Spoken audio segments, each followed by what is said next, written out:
To enjoy this episode of Forensic Tales ad-free, check us out on Patreon. Patreon.com/Forensic Tales. Forensic Tales discusses topics that some listeners may find disturbing. The contents of this episode may not be suitable for everyone. Listener discretion is advised. In April 2005, 25-year-old Janet Abaroa was discovered stabbed to death inside her North Carolina home. She'd been found by her husband, Raven. Nothing else in the home was disturbed, and the couple's 6-month-old son, Kaiden, was found unharmed in another bedroom. The question of who killed Janet became a mystery that quickly captivated the Durham, North Carolina community. Despite its popularity, the case remained unsolved for years. It wasn't until authorities got a clue from a very unlikely source, contact lenses, that progress was finally made. This is Forensic Tales, episode number 267, The Murder of Janet Abaroa.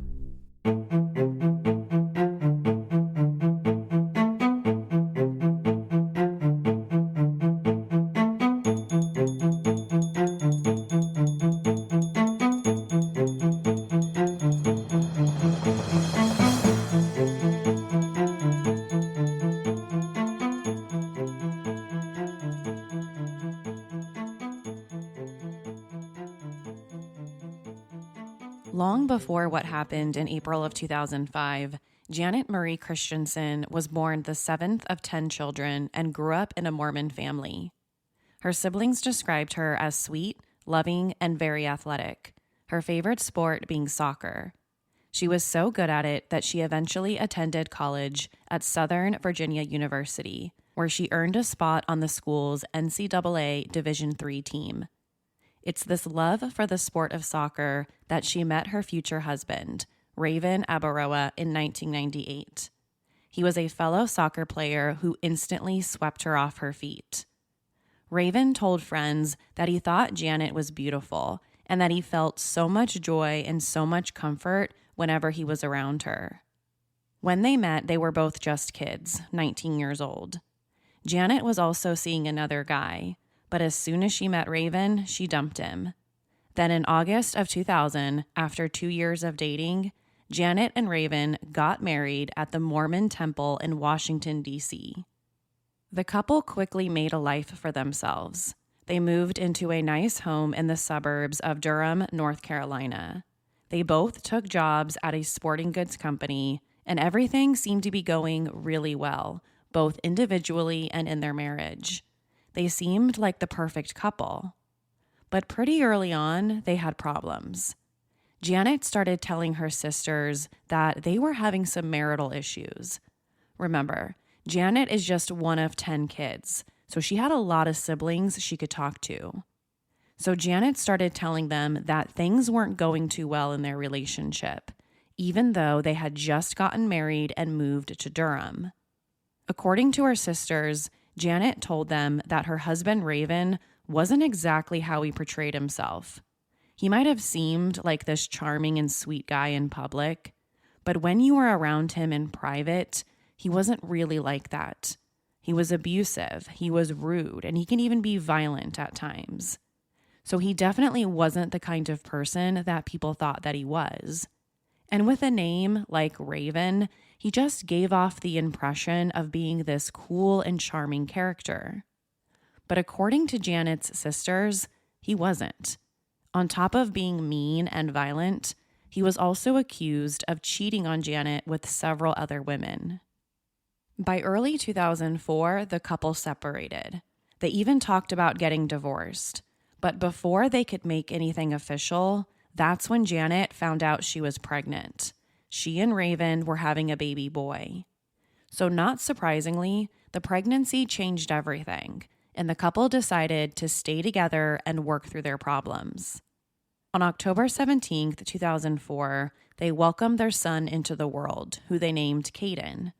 And even while Janet was still in the hospital recovering, Raven promised her family that he would do anything and everything in his power to make this relationship work. He promised to never cheat on her, and he promised to be both a good husband and a good father. And for a while, he seemed like he kept this promise and the marriage was on the mend until 2 months later in December. In December 2004, Raven was caught stealing from the sports apparel company where they both worked. He was accused of stealing around $10,000 worth of sporting equipment by listing them as employee purchases but never paying for them. He would then turn around and sell the equipment to complete strangers, so he was stealing. So when the company found out about this, they immediately contacted law enforcement. Raven was fired, and they eventually charged him with 5 counts of embezzlement. Janet also lost her job because she worked for the same company. Now, since Raven agreed to work with police and prosecutors and agreed to plead guilty, he avoided serving any jail time.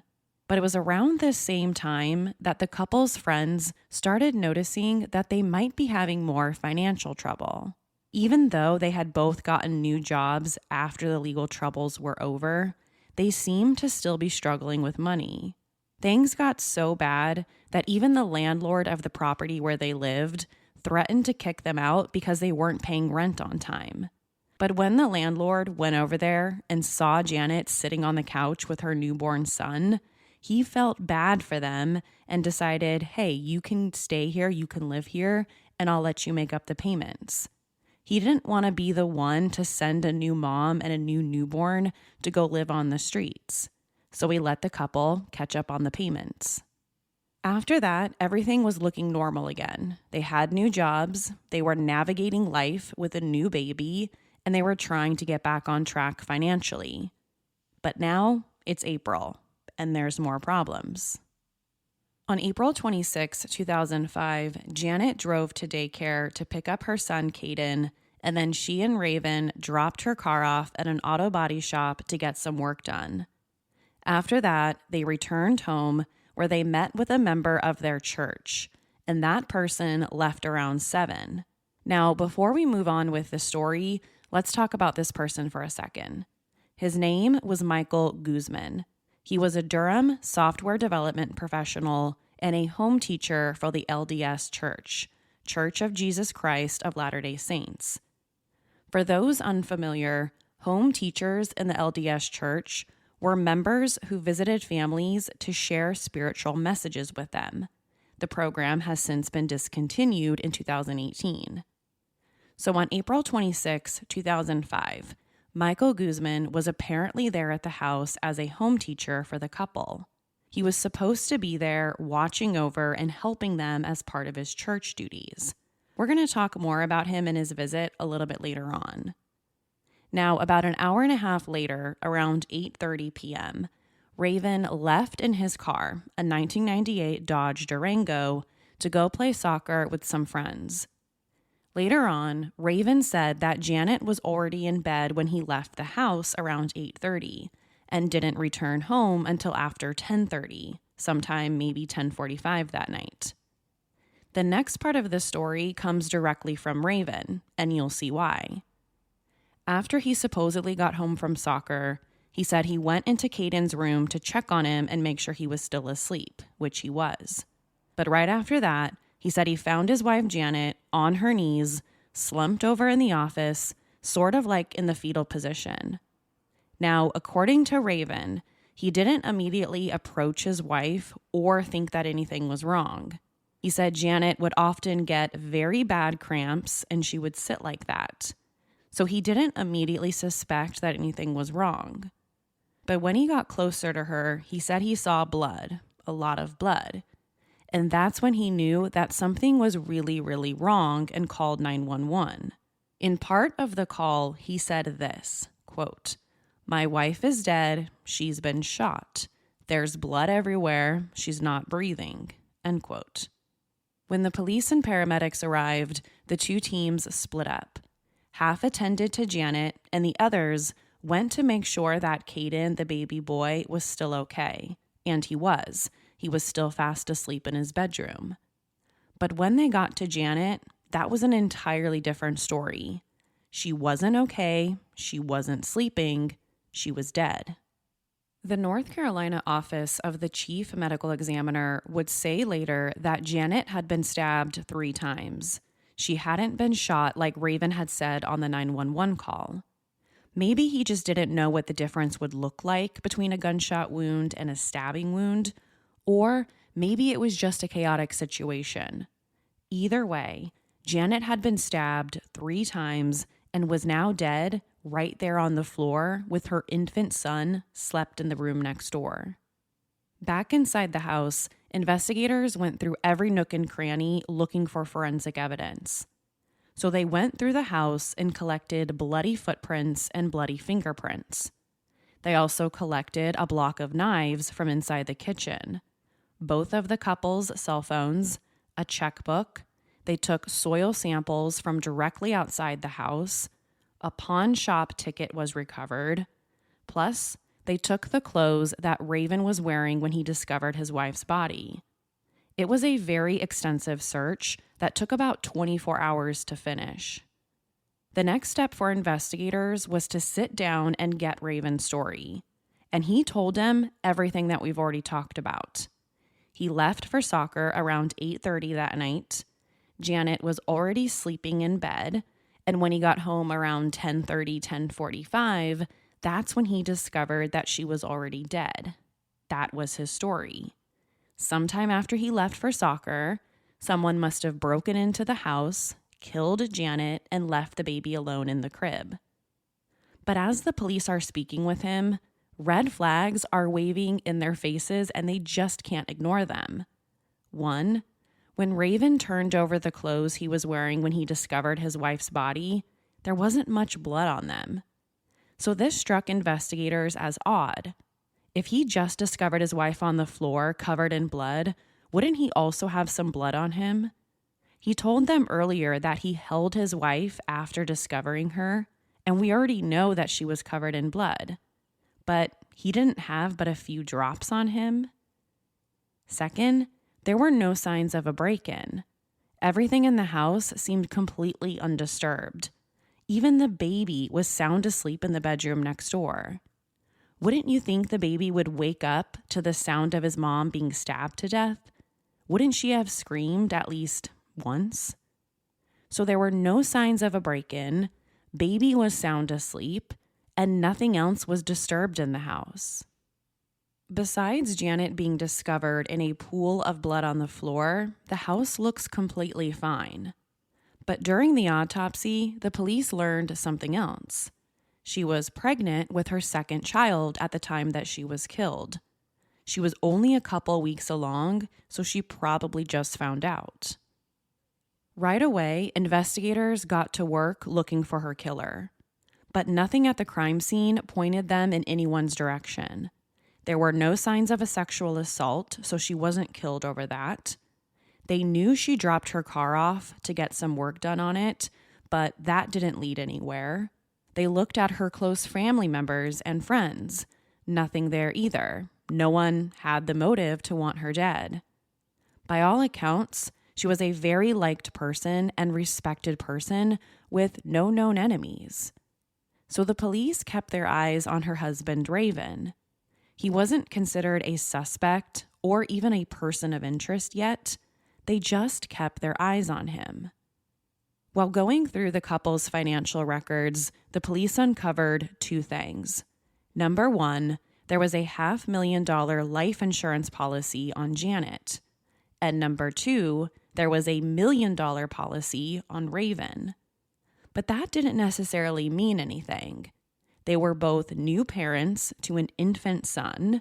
They probably just wanted to be protected in case anything happened to either one of them.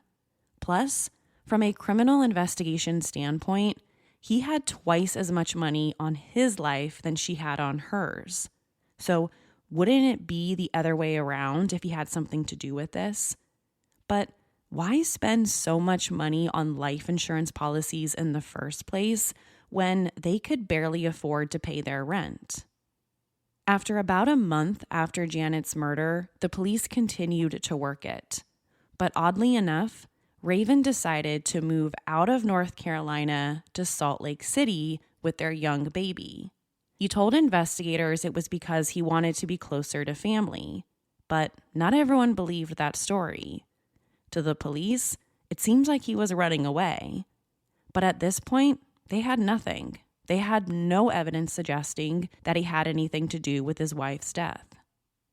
Over the next few months, Janet's family tried to keep in touch with Raven mostly because of Kaiden, but he didn't seem too interested. It was like his wife was found brutally murdered inside their house. He was the one who found her.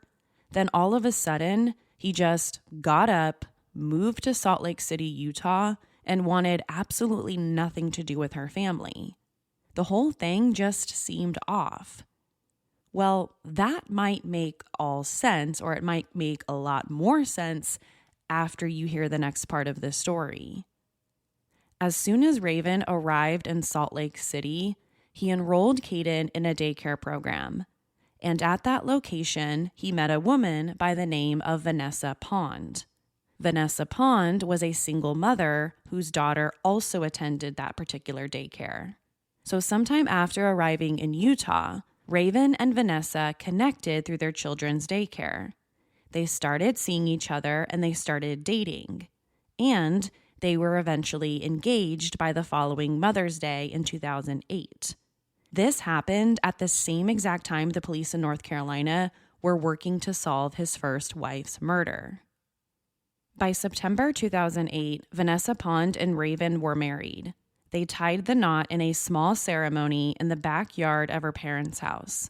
Back in North Carolina, Janet's murder investigation had turned cold.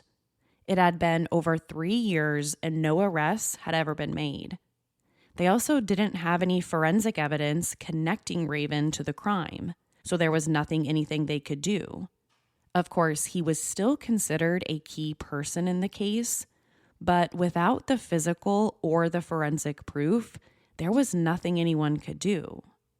When Janet's family heard that Raven got remarried, not only were they shocked, but they also wanted to speak with his new wife. They wanted to make sure that she knew everything about his past and what happened to his first wife. So one day, they picked up the phone and contacted her. They said, "Do you want to know what happened to your husband's first wife, Janet, our sister?" Later on, Vanessa would say that Raven was very honest and upfront with her when they first met at that daycare. She said he knew he was a single dad, and she really admired that, being a single parent herself. But when she went online to find out more about Janet's death, she said she didn't know what to think. She didn't necessarily think that he was guilty of her murder, but she also wasn't entirely convinced of his innocence either. So Vanessa eventually decided to confront him about it. She had read everything about the murder online. She spoke with Janet's sisters, so she went to him seeking the truth. And this is what he had to say. According to Raven, everyone was trying to frame him for Janet's murder. He said how horrible the police in North Carolina were and how he continued to try to contact them just to find out what was going on in the investigation. He told her he wanted to find out who killed his first wife just as much as everyone else did. According to him, he was just as much of a victim as Janet was. But after this conversation, things completely changed between them. Not long after Vanessa Pond confronted Raven about this, she said he started acting differently. He was no longer this sweet and perfect guy that she thought he was when they first met. She would say later on that within seconds, he would switch. He could say the most horrible things, and then just moments later, he would apologize. Those outbursts even turned physical. On one occasion, Vanessa told ABC News that he grabbed her and threw her against the wall, causing her to fall to the ground. But later on, he tried to convince her that she had tripped, so he was essentially gaslighting her. 4 months into the marriage, Vanessa said she feared for her life. She worried he would do the same thing that he did to his first wife to her. So she moved out, took her daughter with her, and the marriage was legally annulled. Since they had only been married for a couple of months, they didn't need to go through the entire divorce process. They could just get it annulled. Over the next year, Raven continued living his life, but no matter how hard he tried, he just couldn't fully get away from what happened that night in April 2005 to Janet. By the spring of 2009, Vanessa went public with her fears that he had killed his previous wife. She did everything she could to keep the investigation alive. She called up newspapers to tell them what happened so they could run stories about it. She called news stations so that they could do segments on Janet's death. She even traveled with her parents to North Carolina to sit down and speak with detectives. But again, there was nothing they could do. No forensic evidence tied him to any crimes. Raven eventually moved again, this time to Idaho. He probably thought all of his troubles were behind him. He's already told the police he had nothing to do with what happened. There's no evidence against him. He probably thought that everything was well behind him.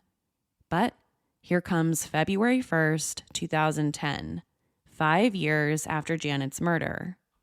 On February 1st, 2010, the police in North Carolina contacted the authorities in Idaho and had them set up surveillance on him. They waited for 5-year-old Kaiden to be out of the house, and that's when they moved in and arrested him. He was now being charged with first-degree murder. At this point, Raven thought the case against him was purely circumstantial.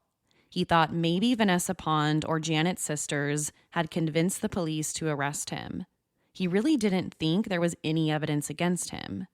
He thought he would go along with it, go to jail for a night or two, post bond, and this whole thing would be dropped. Except that's definitely not what happened. As soon as he was put in jail, 5-year-old Kaiden went to go live with Raven's mother and stepfather. They were even given temporary custody of him because his mom was already dead and his dad was in jail. So he went to go live with his grandparents until all of this could be sorted out. Raven was then extradited from Idaho back to North Carolina, and his bail was set at $5 million, which he couldn't afford. So that meant he had to stay in jail until trial.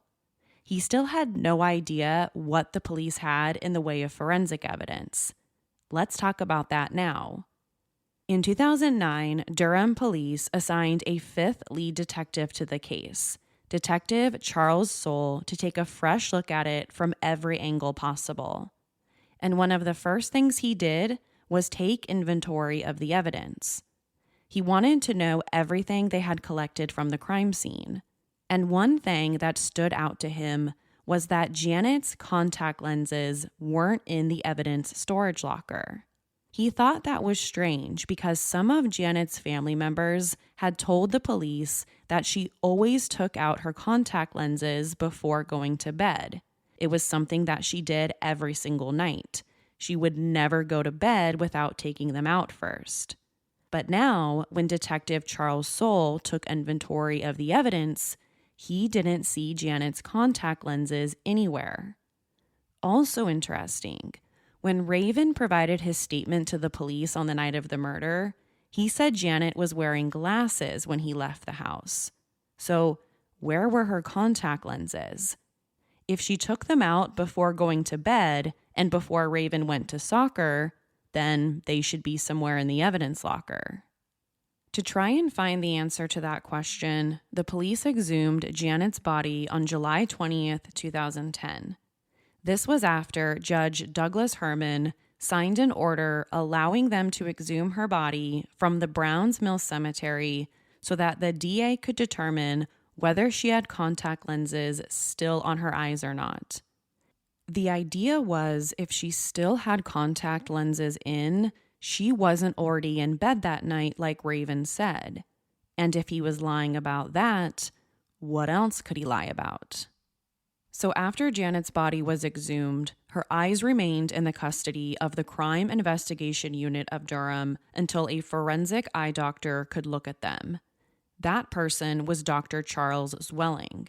His job was to determine whether Janet's eyes still contained the contact lenses. And based on his testing, yellowed fragments of AccuView contact lenses were found on her eyes, even all of these years later. That was the same brand that she always wore. She hadn't taken out her contact lenses like Raven had told investigators. And that wasn't the only lie he got caught in.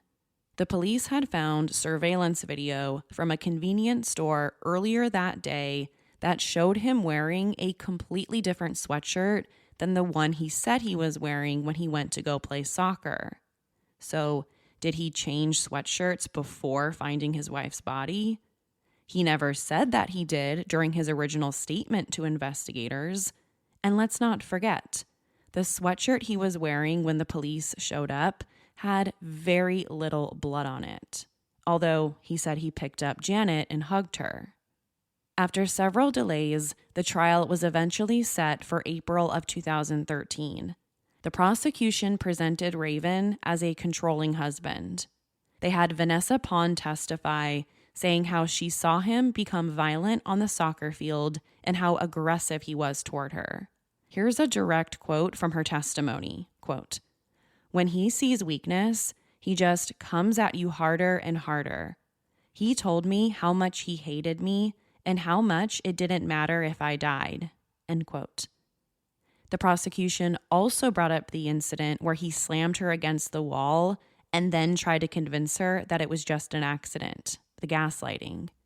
Other witnesses testified that Janet had told them that she was afraid of Raven's temper and how they were talking about getting divorced. They said the only reason that she stayed with him was because she got pregnant with their son. Otherwise, she would have left him, but she was afraid of being a single parent. A few of the couple's neighbors said that they heard them fighting and arguing on multiple different occasions. However, none of them claimed to have heard anything on the night of the murder. Finally, the forensic evidence. The first was the sweatshirt, the one that Raven wore when the cops got there. Prosecutors argued that it had such a small amount of Janet's blood on it, nowhere near the amount that you would expect to see if he had picked her up like he said that he did. Janet's clothing, her shirt was said to have been soaked with blood. His sweatshirt, practically nothing. Then, the contact lenses. The same expert who tested Janet's eyes after her body was exhumed testified about finding the yellowed fragments of the same contact lenses that she was known to wear on both of her eyes. According to the prosecution, this meant Raven had lied when he said that she was already in bed when he left to go play soccer. This was a lie because she always took out her contact lenses before going to bed. But since the contact lenses were found on her eyes after she was buried and years later, that's a huge problem. Now the defense's turn.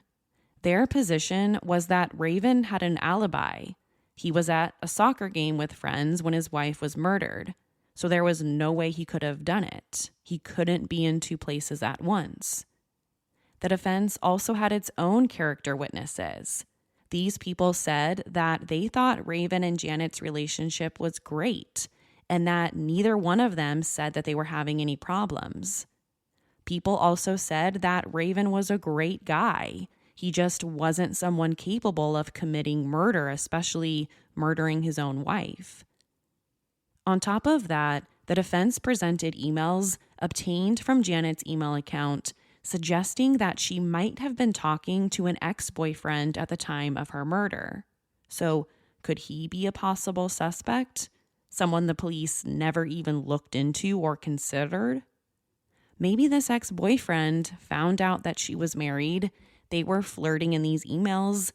He didn't like that, and maybe he sought revenge. If you remember from the top of the episode, another person was at the house that night. Michael Guzman, the friend from church. So, could he be another possible suspect that the police completely ignored? That was the defense's argument, at least. Although he really had no motive, I'm talking about Michael Guzman, he had no motive to want Janet dead.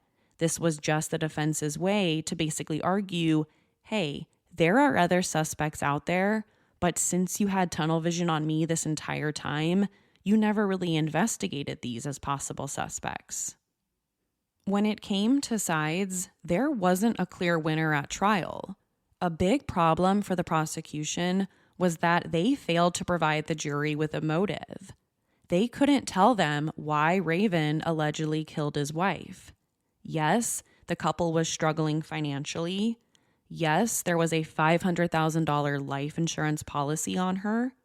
Yes, they might have thought he might have cheated on her. But what exactly was the motive? The police and the prosecution never provided one. Another problem, there was no murder weapon. The knife used to kill Janet was never found. So, to the defense, that meant someone else killed her. And for the state, that just meant he did a good job of getting rid of it. Whichever side you believe, no murder weapon was presented at trial. It was time for the case to be handed over to the jury. But instead of coming back with guilty or innocent, they came back and told the judge they couldn't agree. It was 11-1 in favor of guilt. There was one person who wouldn't budge. So the judge had no choice but to declare a mistrial. But that didn't mean Raven was off the hook. Instead of taking the case to trial for a second time, prosecutors approached him with a deal. After the mistrial, prosecutors offered Raven a deal. They said if you agree to second-degree murder, you'll only get a sentence between 19 and 24 years. But if you take the case to trial again, we're going to charge you with first-degree murder, which automatically carries a sentence of life in prison without parole. So it's be out of prison in a couple of decades, or spend the rest of your life behind bars. You choose. Well, he declined. He said no deal. But not long after that, he seemed to have a change of heart. He could either take the case to trial for a second time and run the risk of going to prison for the rest of his life. He could take a plea for second-degree murder, which he already turned down, or he could agree to an Alford plea. He chose option number 3, the plea. In March 2014, he entered an Alford plea for voluntary manslaughter, acknowledging that there was evidence to convict him, but not admitting guilt. Not only was this devastating to Janet's family and friends because he wouldn't admit guilt, but it was also a far less severe charge, voluntary manslaughter. That meant a judge sentenced him to between 95 and 123 months in jail. And he had already spent 4 years behind bars before the first trial. So he would essentially receive credit for all of that time already served. At the sentencing hearing, Raven said this about his decision, quote, "I would just like to state that I didn't receive a fair trial the first time. I don't think I'll receive a fair trial a second time. I don't think it's worth risking the possibility of spending the rest of my life in prison for something that I didn't do. I take this plea to ensure that doesn't happen, and that's the only reason. I didn't kill my wife," end quote. Vanessa Pond also spoke after the sentencing hearing, saying, quote, "I was shocked, but more than that, I was shocked at what the plea deal turned out to be. That's just not justice. It's not justice," end quote. On Christmas Day 2017, Raven, now 39 years old, was released from prison. And immediately after that, he moved to Utah. Since accepting the deal for voluntary manslaughter, he's now a free man. He also still maintains his innocence, saying that he never killed Janet. He only agreed to the deal because he knew the evidence was enough to convict him. So, what evidence was he really afraid of? I think the answer to that is 2 things. 1, the contact lenses. A forensic examination found that Janet was still wearing her contact lenses when she was murdered. But finding that completely contradicted his story that she was already asleep when he left the house that night. And number 2, the lack of blood evidence on his sweatshirt. Had he hugged his wife like he said that he did, he should have had a lot more blood on him. But he didn't. So now it's your turn. Did Raven Abaroa murder his wife? Did he stab her 3 times inside their house before going to soccer to try to establish an alibi? Could that explain why there were no signs of forced entry or a struggle anywhere else in the house? Could it also explain his lies, the contact lenses, the lack of blood on his clothing? Or did an innocent man take a plea deal? Is someone else responsible for Janet's murder? Was it someone at the auto mechanic shop, the place the couple visited earlier in the day? Was it someone from church? Or was it someone the police had no idea about? And finally, do you believe the presence of contact lenses on Janet's eyes is enough forensic evidence to label someone a murderer? To share your thoughts on this week's episode, follow the show on Instagram and Facebook. To find out what I think about the case, sign up to become a patron at patreon.com/forensictales. After each episode, I release a bonus episode sharing my personal thoughts. Don't forget to subscribe to Forensic Tales so you don't miss an episode. We release a new episode every Monday. If you love the show, consider leaving us a positive review. You can also support the show through Patreon. Thank you so much for joining me this week. Please join me next week. Until then, remember, not all stories have happy endings. Forensic Tales is a Rockefeller audio production. The show is written and produced by me, Courtney Fretwell. For a small monthly contribution, you can help create new compelling cases for the show, help fund research, and assist with production and editing costs. For supporting the show, you'll become one of the first to listen to new ad-free episodes and gain access to exclusive content. Thank you so much to this week's newest patrons, Gina D. and Pablo M. To learn more, please visit patreon.com/Forensic Tales. Forensic Tales is a podcast made possible by our Patreon producers, Tony A., Christine B., Sherry A., Michael D., Nicola, Jerry M., Megan G., Ureli, Jerry, Ann F., Carol A., Shannon D., Marianne C., Lois B., Lynn H., Ashley S., Alice B., Danielle D., and Savannah. If you'd like to become a producer of the show, head over to our Patreon page or send me an email at courtney@forensictales.com. For a complete list of sources used in this episode, please visit forensictales.com. Thank you for listening. I'll see you next week. Until then, remember, not all stories have happy endings.